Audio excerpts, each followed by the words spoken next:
So yeah, I'm John Rauser from Amazon, as Steve says, and today I'd like to talk to you about change, specifically about creating change in the world. But let me begin with an assertion, and that's that the vast majority of the people in this room are technologists.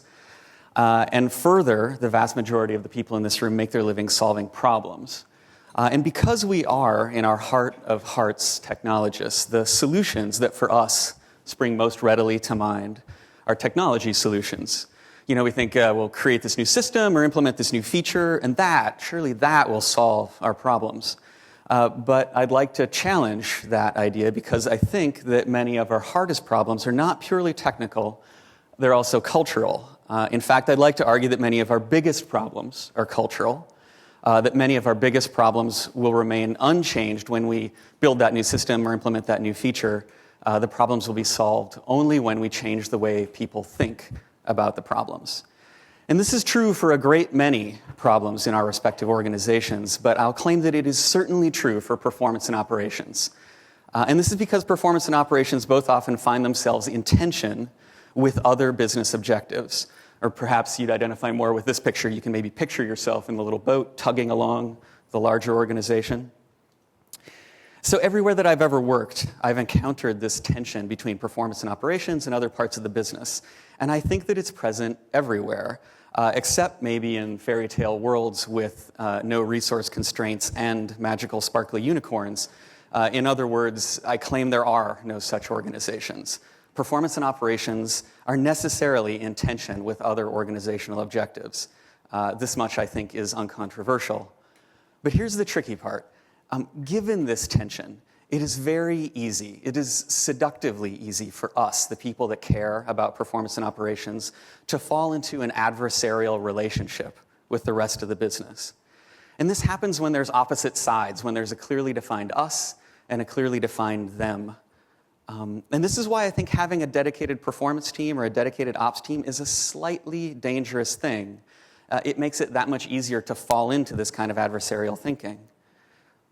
So instead, what you want is to ingrain performance and operations so thoroughly into the culture of your organization that everybody thinks about performance and operations all the time.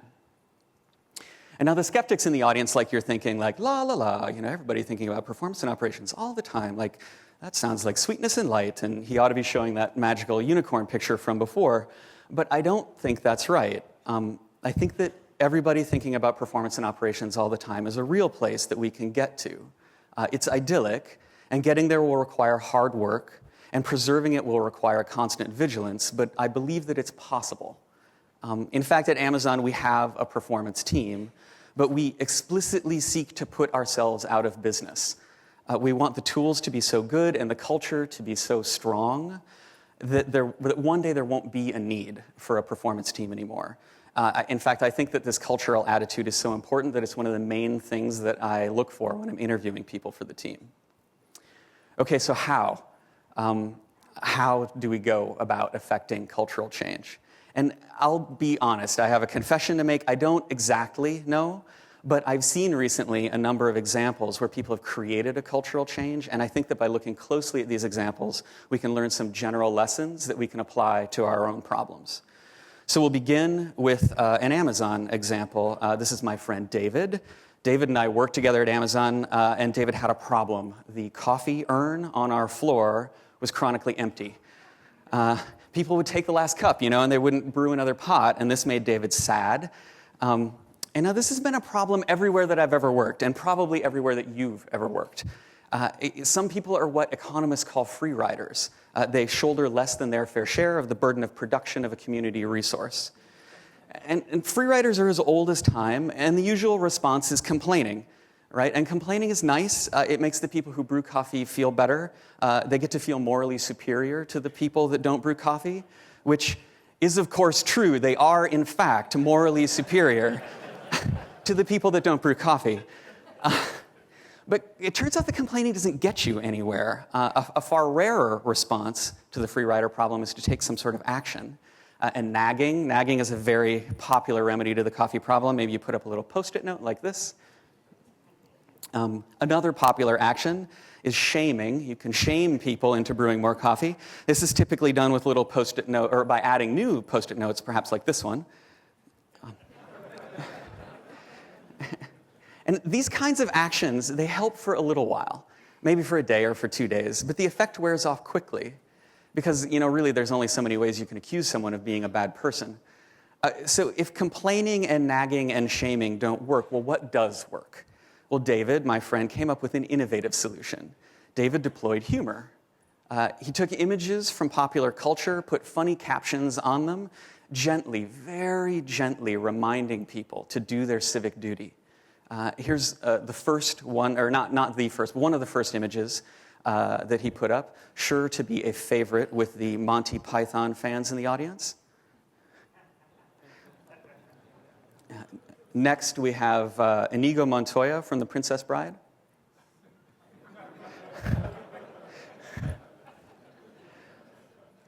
And finally, perhaps my favorite, the Kanye West.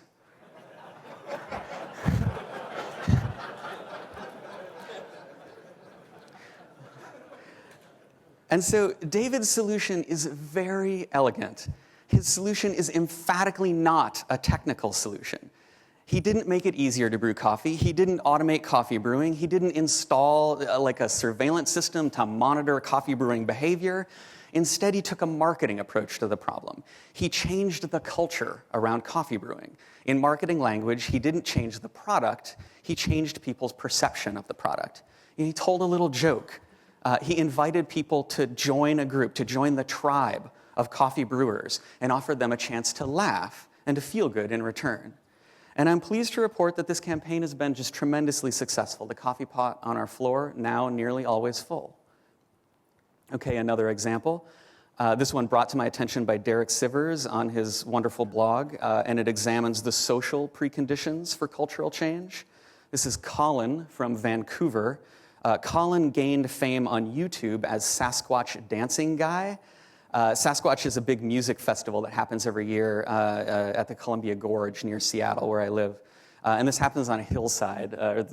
What's about to transpire happens on a hillside with hundreds or, I don't know, maybe thousands of people behind the cameraman all sitting around listening to music. And this guy, Colin, he's out there and he's sort of dancing like a freak, He's like flailing his arms around, just being kind of weird. But he's clearly having a good time. In fact, he was having so much fun that people would come up and dance with him for a minute or two, and then they'd wander away. And then another person would come up and dance for a minute or two, and they'd wander away. And this went on for a while until this guy shows up. And it's sort of like before. This guy shows up and they're dancing together, they're having fun, and then new guy does this sort of weird, like semi-aborted cartwheel. And Colin's like, "Yay, I love you, you're my friend." Like awesome cartwheel, dude. And they dance some more and things are having fun, and then another guy shows up, and the new guy, he kind of waggles his butt around in this bizarre way. And then something interesting happens. About 10 seconds later, 2 other guys show up. 7 seconds after that, we're up to about a dozen people or so. And now it's really on. People start streaming down the hill to join the fun. This is a picture 30 seconds later. 20 seconds after that, people still running down the hill as fast as they can to join the party, including this guy in his red underwear and an umbrella hat. That's Sasquatch for you if you've never been. And this is what it ended up looking like. In 2 minutes and 40 seconds, Colin from Vancouver, vaguely freaky dancing guy, created a little movement. So how did this happen? What were the preconditions for this event? The first, I think, is joy. And not just any kind of joy, but unashamed joy. Colin was out there having a good time. He was being silly. He was sort of looking weird. But it turns out that silly is fun, and he wasn't afraid to look silly in public in order to have fun. But more importantly, he was providing social cover. He was giving everybody else a free pass to be silly in public and not lose face. And just as Colin, the dancing guy, provides social cover that allowed people to be silly in public, a cranky person provides social cover for people to be publicly cranky. So don't be sour. If you can't be excited about your team's work, both publicly and privately, then just be quiet. If you can't do that, you're part of the problem, you're not part of the solution. Okay, so you're out there, you're being excited about your idea, and someone comes along and they seem interested. This is a critical moment in the creation of your movement, and this is the correct response. Like, woo, I love you. Welcome newcomers, lavish praise on them, help them succeed. I think here we can take a lesson from the open source movement. Eric Raymond perhaps said it best in The Cathedral and the Bazaar, his seminal analysis of the open source movement. He said, treat your beta testers as your most valuable resource, and they will respond by becoming your most valuable resource. In other words, this is a precondition for this. Okay, last example. This one brought to my attention by Rory Sutherland in his really amazing TED Talk of last year, and it concerns Shreddies.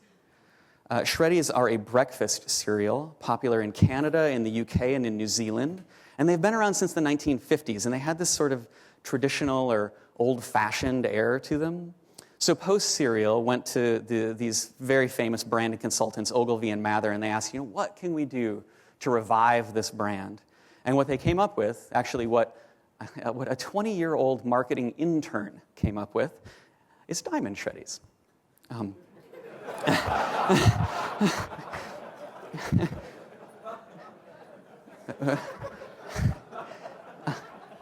You're a clever audience. You've cottoned on to the fact that Diamond Shreddies are merely normal Shreddies that have been rotated 45 degrees.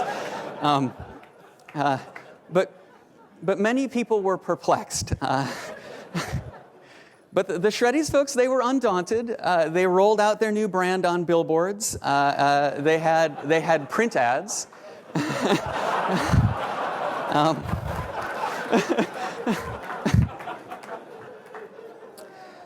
Not just print ads, they had a website where you could vote for which kind of Shreddies you liked the best. And they had these wonderful TV commercials where they asked people to taste test the Diamond Shreddies versus the normal Shreddies. They asked people to rate the Diamond Shreddies on various scales, and they started out, with a basic 1 to 10 scale, where maybe one person said 7. Diamond Shreddies get a 7, and then they asked, well, what about on the letter scale between A and Z? Would the Canadians say Z? Answer: E. I don't know what he means. Like, is A the good end of the scale or is Z the good end of the scale? I'm not sure. But they didn't stop there. They asked, what about on the animal scale between amoeba and elephant? One person's answer: kangaroo. Why? Because it's just a happy animal. Which makes me smile every time I say it. But still, some people were not convinced. No. So as a compromise, they started shipping the combo pack.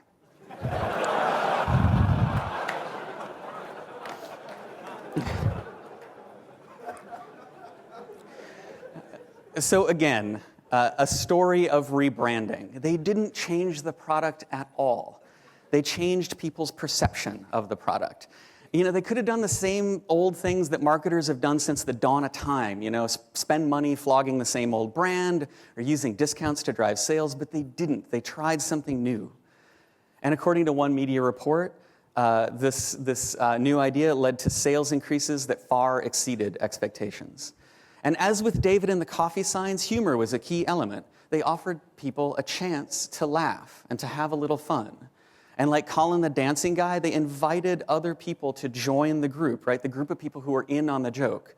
And it's a pretty lame joke, right? Like 45 degrees on its side. But I don't think you can overestimate the power of being cheerful, of offering people a chance to laugh. There are so many people that go through their lives like this, barely hanging on to their will to live. If you give these people an opportunity to laugh, I think they'll be grateful. And the Shreddies folks, they weren't just happy, they weren't just joyful, they were relentlessly happy and relentlessly joyful. They didn't just throw their new box on the shelf and hope for the best. They had billboards and print ads and websites and TV commercials where people talked about kangaroos, of all things. And Colin was also persistent. He was out there dancing with whoever showed up for the better part of an hour before the chemistry was right and the tipping point was reached. And persistence is also a quality of David's coffee campaign. He put up a new sign like this every couple of days for weeks. And people love novelty. It gives them like a little shot of dopamine in their amygdala, right? It brings more people on board, and it rewards the people who are already on board. Okay. So if we take these cases and we chuck them into the fire and distill them down to their essence, like what are the common elements? What do we find? And the first, I think, is that it's often important to think creatively, to come up with something new, because with a little novelty, you can sneak past people's mental filters and influence them much more effectively. So, a concrete example, if in performance, if you've been trying to reason with people without metrics, show up with some metrics. If you've done that and that's ineffective, tie the metrics to business outcomes. If you've done that and that doesn't work, try pull out one session from the logs that had a bad experience and ask your peers to imagine being that user and what it might have felt like. Second, create some kind of group identity, some sort of badge value for your product. A simple way to do this is to create like a virtual performance or ops team that includes people from different parts of the organization. And this virtual team meets once a month, and quite frankly, it doesn't matter what you talk about. What matters is that you find some way to mark these people as special. And the obvious way to do this is to hand out T-shirts or some sort of physical object, or to mark them in the company directory. Far better is to invest in them some sort of authority.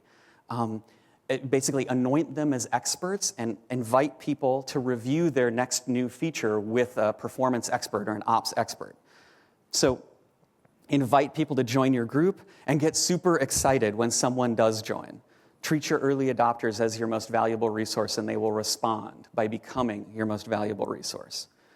Fourth, be relentless. Don't just send out your launch email and sit back and wait for the money to roll in. You've got to keep at it. And I'll hold up Steve and Jesse both as an example here. Steve, though, publishes his book in 2007. He worked on the performance problem for I don't know how many years before that. And here he is, 2010, still at it. And finally, not just relentless, but relentlessly happy. And here, again, I will hold up Steve and Jesse. Always a smile on their face, always happy to talk about new ideas. Because really, if you can't manage to be excited about this stuff, how can you expect anybody else to be? That's all I have. Thanks for your time.